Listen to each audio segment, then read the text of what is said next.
ಇದೇನಿದು, ಎಂಥ ಆಘಾತಕಾರಿ ಸುದ್ದಿ. ಇವತ್ತಿನ ದಿನಪತ್ರಿಕೆಗಳಲ್ಲಿ 2012-13 ಅವಧಿಯಲ್ಲಿ ಆವತ್ತು ರಾಷ್ಟ್ರದ ಚುನಾವಣಾ ಆಯೋಗದ ಮುಖ್ಯ ಆಯುಕ್ತರಾಗಿದ್ದ SY ಖುರೇಷಿ ಅವರು ಇತ್ತೀಚೆಗೆ ಬಿಡುಗಡೆ ಮಾಡಿರುವ ಅವರ ಆತ್ಮಕಥೆಯ ಒಂದು ಪ್ರಸಂಗ ಮುಖಪುಟಗಳಲ್ಲೇ ಕಾಣಿಸಿಕೊಂಡು ಭಾರತೀಯರೆಲ್ಲರಿಗೂ ಕೂಡ ಬೆಚ್ಚಿ ಬೀಳಿಸುವಂತಾಗಿದೆ. ಇದು 2012ರಲ್ಲಿ ಉತ್ತರ ಪ್ರದೇಶ ರಾಜ್ಯ ಅಸೆಂಬ್ಲಿಗೆ ಚುನಾವಣೆ ನಡೆಯಬೇಕಾಗಿತ್ತು.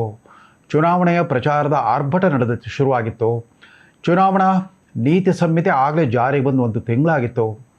403 ಸೀಟ್ಗಳಿರೋ ಆ ಉತ್ತರ ಪ್ರದೇಶ ಅಸೆಂಬ್ಲಿಯಲ್ಲಿ ಆ ದಿನಗಳಲ್ಲೆಲ್ಲ ಮುಲಾಯಂ ಸಿಂಗ್ ಯಾದವ್ ಅಥವಾ ಅಖಿಲೇಶ್ ಯಾದವ್ರವರ ಸಮಾಜವಾದಿ ಪಕ್ಷ ಮತ್ತು ಮಾಯಾವತಿಯವರ ಬಹುಜನ ಸಮಾಜವಾದಿ ಪಕ್ಷಗಳ ಆ ಪ್ರಭಾವವೇ ಜೋರಾಗಿತ್ತು. ಅವರಿಬ್ಬರು ದುಂಡಾವರ್ತಿಯಾಗಿ ಒಮ್ಮೆ ಅಖಿಲೇಶ್ ಯಾದವ್, ಒಮ್ಮೆ ಮಾಯಾವತಿ, ಒಮ್ಮೆ ಮುಲಾಯಂ ಸಿಂಗ್, ಒಮ್ಮೆ ಮಾಯಾವತಿ, ಈ ರೀತಿ ಚುನಾವಣೆಯಿಂದ ಚುನಾವಣೆಗೆ ಅಧಿಕಾರ ಅವರಿಬ್ಬರ ನಡುವೆ ಮಾತ್ರ ಹಸ್ತಾಂತರವಾಗ್ತಾ ಇತ್ತು ಹೊರತು ಭಾರತೀಯ ಜನತಾ ಪಕ್ಷ ಮತ್ತು ಕಾಂಗ್ರೆಸ್ ನಡುವೆ 3ನೇ ಮತ್ತು 4ನೇ ಸ್ಥಾನದ ಸ್ಪರ್ಧೆ ಇತ್ತು. ಇಂಥ ಸನ್ನಿವೇಶದಲ್ಲಿ ಇವತ್ತು ಹೇಗೆ ಮಾಡ್ತಿದ್ದಾರೋ ಕಾಂಗ್ರೆಸ್ಸಿಗರು ಆವತ್ತು ಅದನ್ನೇ ಮಾಡಿದರು.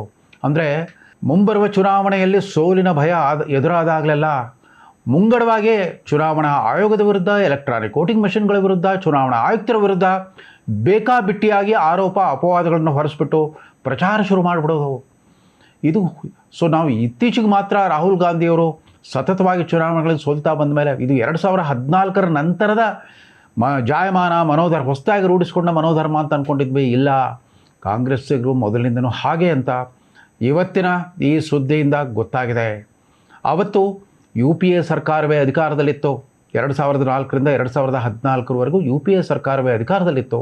ಡಾಕ್ಟರ್ ಮನಮೋಹನ್ ಸಿಂಗ್ ವಿಶ್ವವಿಖ್ಯಾತ ಆರ್ಥಿಕ ತಜ್ಞ, ವ್ಯಕ್ತಿಗತವಾಗಿ ಅತ್ಯಂತ ಪಾರದರ್ಶಕ ಪ್ರಾಮಾಣಿಕ ವ್ಯಕ್ತಿತ್ವದ ಸಂತನಂಥ ಮನುಷ್ಯ ಡಾಕ್ಟರ್ ಮನಮೋಹನ್ ಸಿಂಗ್. ಸೊ ತಾವೇ ಪ್ರಧಾನಮಂತ್ರಿ ಪೀಠದಲ್ಲಿ ಕೂರಿಸಿದ್ದ ಡಾಕ್ಟರ್ ಮನಮೋಹನ್ ಸಿಂಗರಿಗೆ ಆವತ್ತಿನ ಕಾಂಗ್ರೆಸ್ಸಿಗರ ದುರ್ವರ್ತನೆ ಯಾವ ಮಟ್ಟಿಗೆ ಒಂದು ಖಿನ್ನತೆಗೆ ದೂಡಿತ್ತು ಅನ್ನೋದನ್ನು ಇವತ್ತು ಬಹಿರಂಗಪಡಿಸಿದ್ದಾರೆ. ಇನ್ಯಾರೂ ಅಲ್ಲ, ಚುನಾವಣಾ ಆಯೋಗದ ಮಾಜಿ ಮುಖ್ಯ ಕಮಿಷನರ್ SY ಖುರೇಷಿ ಅವರು ಇತ್ತೀಚೆಗೆ ಪ್ರಕಟಿಸಿರುವ ತಮ್ಮ ಆತ್ಮಕಥೆ India and I, a 100 memories not a memoir. India and I, a 100 memories not a memoir. Bharat ಮತ್ತು ನಾನು, 100 ನೆನಪುಗಳು, ಆದರೆ ಆತ್ಮಕಥೆ ಅಲ್ಲ. ಈ ಶೀರ್ಷಿಕೆಯ ಪುಸ್ತಕದಲ್ಲಿ ಒಂದು ಪ್ರಸಂಗವನ್ನು ತುಂಬ ನೋವಿನಿಂದ ನಿರೂಪಣೆ ಮಾಡಿದ್ದಾರೆ ಶ್ರೀ ಖುರೇಷಿ. ಅವ್ರು ಹೇಳಿದ್ದೇನು ಅಂತಂದರೆ 2012ರ ಈ ಉತ್ತರ ಪ್ರದೇಶ ಅಸೆಂಬ್ಲಿ ಚುನಾವಣೆಯ ಭರಾಟೆಯಲ್ಲಿ ಆವತ್ತು ಕೇಂದ್ರ ಸಚಿವರು ಮತ್ತು ಉತ್ತರ ಪ್ರದೇಶ್ ಕಾಂಗ್ರೆಸ್ ಅಧ್ಯಕ್ಷರಾಗಿದ್ದ ಸಲ್ಮಾನ್ ಖುರ್ಷೇದ್ ಪ್ರಚಾರದ ಮಧ್ಯದಲ್ಲಿ, ಅಂದರೆ ಚುನಾವಣಾ ನೀತಿ ಸಂಹಿತೆ ಜಾರಿಯಲ್ಲಿರುವಾಗಲೇ ಇದ್ದಕ್ಕಿದ್ದಂತೆ ಮುಸ್ಲಿಂ ಮತದಾರರಿಗೆ ಒಂದು ಹೊಸ ಆಶ್ವಾಸನೆಯನ್ನು ಪ್ರಕಟಿಸಿಬಿಟ್ರು. ಅಂದರೆ ಮತದಾನ ದಿನ ಹತ್ತಿರವಾಗ್ತಿದ್ದಾಗೇ ಇದುವರೆಗೂ ಉತ್ತರ ಪ್ರದೇಶ ಸರ್ಕಾರದಲ್ಲಿ ಹಿಂದುಳಿದ ವರ್ಗದ ಅಡಿಯಲ್ಲಿ ಮುಸಲ್ಮಾನರಿಗಿದ್ದ 4.5% ಮೀಸಲಾತಿಯನ್ನು ನಾವು ಅಧಿಕಾರಕ್ಕೆ ಬಂದರೆ 9% ಏರಿಸ್ತೇವೆ ಅಂತಂದ್ಬಿಟ್ಟು ಭರವಸೆ ಕೊಟ್ಬಿಟ್ರು. ಇದು ಚುನಾವಣಾ ನೀತಿ ಸಂಹಿತೆಯ ಸ್ಪಷ್ಟ ಉಲ್ಲಂಘನೆ ಆಗಿದ್ದರಿಂದ ಎದುರು ಪಾರ್ಟಿಗಳು ದೂರು ಕೊಟ್ಟರು. ಅದಕ್ಕನುಸಾರವಾಗಿ ಮುಖ್ಯ ಚುನಾವಣಾ ಆಯೋಗ ಸಲ್ಮಾನ್ ಖುರ್ಷಿದ್ರನ್ನು ತಮ್ಮ ಕಚೇರಿಗೆ ಕರೆಸ್ಕೊಂಡ್ಬಿಟ್ಟು 4 ಗಂಟೆಗಳ ಕಾಲ ವಿಚಾರಣೆ ನಡೆಸಿತ್ತು. ಹೀಗೆ ನೀವು ಮಾಡಿದ್ದು ತಪ್ಪು ಅಂತಂದ್ಬಿಟ್ಟು ಅವರಿಗೆ ಮನವರಿಕೆ ಮಾಡಿಕೊಟ್ಟಿತ್ತು. ಇದು ಚುನಾವಣಾ ನೀತಿ ಸಂಹಿತೆಯ ಉಲ್ಲಂಘನೆ.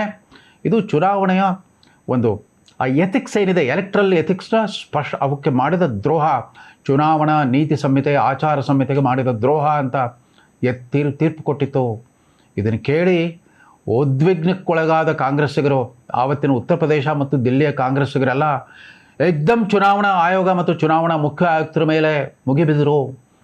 ಚುನಾವಣಾ ಆಯುಕ್ತರು ಅವರೊಬ್ಬ ದುರಹಂಕಾರಿ, ಸ್ವೇಚ್ಛಾಚಾರಿ, ಮನಸ್ಸಿಗೆ ಬಂದಂತೆ ತೀರ್ಮಾನ ಕೊಡ್ತಾ ಇದ್ದಾರೆ, ಅವರು ಉತ್ತರ ಪ್ರದೇಶ್ ರಾಜ್ಯ ಸರ್ಕಾರದ ಕೈಗೊಂಬೆ ಆಗೋಗ್ಬಿಟ್ಟಿದ್ದಾರೆ ಇತ್ಯಾದಿ ಅವ್ರ ಮೇಲೆ ವಾಗ್ದಾಳಿ ಶುರು ಮಾಡಿಬಿಟ್ರು. ಇದರಿಂದ ಮುಖ್ಯ ಚುನಾವಣಾ ಆಯುಕ್ತರಾಗಿದ್ದ SY ಖುರೇಷಿ ಅವ್ರನ್ನ ಅದೇ ಕಾಂಗ್ರೆಸ್ ನೇತೃತ್ವ UPA ಸರ್ಕಾರವೇ ಚುನಾವಣಾ ಆಯೋಗದ ಆಯುಕ್ತರನ್ನಾಗಿ ನೇಮಕ ಮಾಡಿತ್ತು. ಮುಂದೆ ಬಡ್ತಿ ಪಡೆದು ಮುಖ್ಯ ಚುನಾವಣಾ ಆಯುಕ್ತರಾಗಿ ಸ್ಥಾನವನ್ನು ಅಲಂಕರಿಸಿದ್ರು. ಅವರು ತುಂಬ ಬೇಸರದಿಂದ ಒಮ್ಮೆ ಪ್ರಧಾನಮಂತ್ರಿ ಡಾಕ್ಟರ್ ಮನಮೋಹನ್ ಸಿಂಗ್ರವರೇ ಪಾಲ್ಗೊಂಡಿದ್ದ ಸಮಾರಂಭದಲ್ಲಿ ಅಲ್ಲಿ ಉಪಸ್ಥಿತರಿದ್ದ ಅವರ ಮಾಧ್ಯಮ ಕಾರ್ಯದರ್ಶಿ ಮತ್ತು ಹಿರಿಯ ಖ್ಯಾತ ಪತ್ರಕರ್ತ ಹರೀಶ್ ಖರೆ ಅವರ ಬಗ್ಗೆ ಖಾಸಗಿಯಾಗಿ ಮಾತಾಡ್ಕೊಂಡ್ಬಿಟ್ಟು ತಮ್ಮ ಆಳಲನ್ನು ತೋಡ್ಕೊಂಡ್ರಂತೆ. ನೋಡಿ, ನಾವು ಯಾವ ತಪ್ಪು ಮಾಡಿಲ್ಲ. ಮೇಲ್ನೋಟಕ್ಕೆ ತುಂಬ ಬೇಕಾಬಿಟ್ಟಿಯಾಗಿ ಮಾತಾಡಿರೋ ಸಲ್ಮಾನ್ ಖುರ್ಷಿದ್ ಅವ್ರನ್ನ ಕರೆಸ್ಬಿಟ್ಟು ವಿಚಾರಣೆ ನಡೆಸಿ ಅವ್ರಿಗೆ ಎಚ್ಚರಿಕೆ ಕೊಟ್ಟರೆ ಅದನ್ನು ದುರಂಕಾರ, ಸ್ವೇಚ್ಛಾಚಾರ ಅಂತೆಲ್ಲ ನನ್ನನ್ನು ನಿಂದನೆ ಮಾಡಿದ್ದಾರೆ. ನಾನು ಚುನಾವಣಾ ಆಯೋಗ ಇದೊಂದು ಸಂವಿಧಾನಿಕ ಸಂಸ್ಥೆ, ಇದಕ್ಕೆ ಮಾಡ್ತಿರೋ ಅಪಚಾರ ಅಂತಂದ್ಬಿಟ್ಟು ನಾನು ಇದನ್ನು ತಡಿಲಿಕ್ಕಾಗಲಿಲ್ಲ ಅಂತ ನಾನು ತುಂಬ ನೋವಾಗಿಬಿಟ್ಟಿದೆ. ಇನ್ನು ಯಾರ ಹತ್ರ ಹೇಳ್ಕೊಳ್ಳಿ ಅಂತ ಅವ್ರ ಹತ್ರ ಆಪ್ತವಾಗಿ ತಮ್ಮ ಮನದಾಳದ ನೋವನ್ನು ಹಂಚಿಕೊಂಡಿದ್ರಂತೆ.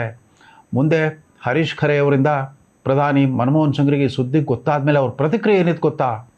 ಹೌದಾ ಖರೆ ಅವರೇ, ಖುರೇಶಿ ಅವರು ನಿಮ್ಮ ಹತ್ರ ಹೇಳ್ಕೊಂಡಿದ್ದು ನಿಜ ಆಯಿತು ಅಂತಂದರೆ ನನಗಂತೂ ತೀವ್ರವಾದ ಆಘಾತ ಆಗುತ್ತೆ.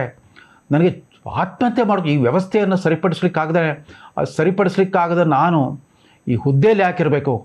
ನನಗಂತೂ ಒಂದೊಂದು ಸಲ ಆತ್ಮಹತ್ಯೆ ಮಾಡ್ಕೊಂಬಿಡ್ಬೇಕು ಅಂತ ಅನಿಸ್ತಾ ಇದೆ ಅಂತಂದ್ಬಿಟ್ಟು ತಮ್ಮ ನೋವನ್ನು ವ್ಯಕ್ತಪಡಿಸಿದ್ರಂತೆ ಡಾಕ್ಟರ್ ಮನಮೋಹನ್ ಸಿಂಗ್.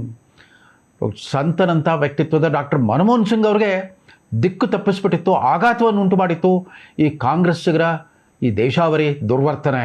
ಇವತ್ತು ಜನ ಅರ್ಥ ಮಾಡ್ಕೋಬೇಕು, ನಾಡಿನ ಜನ ಅರ್ಥ ಮಾಡ್ಕೊಳ್ಬೇಕು. 2014 ನಂತರ ಸತತವಾಗಿ ಕಾಂಗ್ರೆಸ್ ಪಕ್ಷ ಅನುಭವಿಸ್ತಾ ಬಂದಿರೋ ಆ ಸೋಲಿನ ಸರಣಿಯಿಂದಾಗಿ ದಿಕ್ಕೆಟ್ಟ ರಾಹುಲ್ ಗಾಂಧಿ ಹೋದಲ್ಲಿ ಬಂದಲ್ಲಿ ಚುನಾವಣಾ ಆಯೋಗ, ಚುನಾವಣಾ ಪ್ರಕ್ರಿಯೆ ಎಲ್ಲದರ ವಿರುದ್ಧ ಘೋರವಾದ ಅಪಪ್ರಚಾರ ಮಾಡ್ತಾ ಬಂದರು. ಬೇಕಾಬಿಟ್ಟಿಯಾಗಿ ನಿಂದನೆ ಮಾತುಗಳನ್ನ ಹೇಳ್ತಾ ಬಂದರು. ಅವರು ಮಾಡಿದ ಆರೋಪಗಳನ್ನೆಲ್ಲ ಪ್ರತಿಧ್ವನಿಸ್ತಾ ಬಂದಿದ್ದಾರೆ ಸ್ಥಳೀಯ ನಾಯಕರುಗಳು. ಅದರಲ್ಲೂ ಕರ್ನಾಟಕದಲ್ಲಂತೂ ವಿಶೇಷವಾಗಿ ಇವತ್ತಿನ ಗೃಹ ಸಚಿವ ಪ್ರಿಯಾಂಕಾ ಖರ್ಗೆ, ರಾಹುಲ್ ಗಾಂಧಿ ಅವರು ಏನು ಹೇಳ್ತಾರೆ ಅದನ್ನು ಇವರು ಹೇಳ್ತಾ ಇರ್ತಾರೆ. ಚುನಾವಣಾ ಆಯೋಗ ನರೇಂದ್ರ ಮೋದಿಯ ಕೈಗೊಂಬೆ ಆಗಿಬಿಟ್ಟಿದೆ, ಕೇಂದ್ರ ಸರ್ಕಾರದ ಅಡಿಯಲ್ಲೇ ಕೆಲಸ ಮಾಡ್ತಾ ಇದೆ, ನಮಗೆಲ್ಲ ವಿರೋಧ ಪಕ್ಷಗಳು ಅಧಿಕಾರಕ್ಕೆ ಬರದಂತೆ ಕುತಂತ್ರ ಮಾಡ್ತಾ ಇದೆ ಅಂತ. ಮೊದಲು ಎಲೆಕ್ಟ್ರಾನಿಕ್ ವೋಟಿಂಗ್ ಮಷಿನ್ಗಳ ಮೇಲೆ ಸಂಶಯದ ಬೀಜ ಬಿತ್ತೋ ಪ್ರಯತ್ನ ಮಾಡಿದರು. ಅದು ವಿಫಲವಾದ ಮೇಲೆ ಇದ್ದಕ್ಕಿದ್ದಂತೆ ಮಹದೇವಪುರ ಮತ್ತು ಆಲಂದ, ಕರ್ನಾಟಕದ 2 ಅಸೆಂಬ್ಲಿ ಕ್ಷೇತ್ರದಲ್ಲಿ ದೋಷಪೂರಿತ ಮತದಾರ ಪಟ್ಟಿಗಳಿದ್ವು, ಕೊಟ್ಟಿ ಮತದಾನ ಆಗಿದೆ, ಪ್ರಾಕ್ಸಿ ಮತದಾನ ಆಗಿದೆ, ಸತ್ತವರ ಹೆಸರಲ್ಲಿ ಮತದಾನ ಮಾಡಿದ್ದಾರೆ ಇತ್ಯಾದಿ ದೊಡ್ಡ ಹುಯಿಲೆಬ್ಬಿಸ್ಬಿಟ್ಟು ಅದನ್ನು ವೋಟ್ ಚೋರಿ ಅಂತ ಕರೆದಿದ್ರು.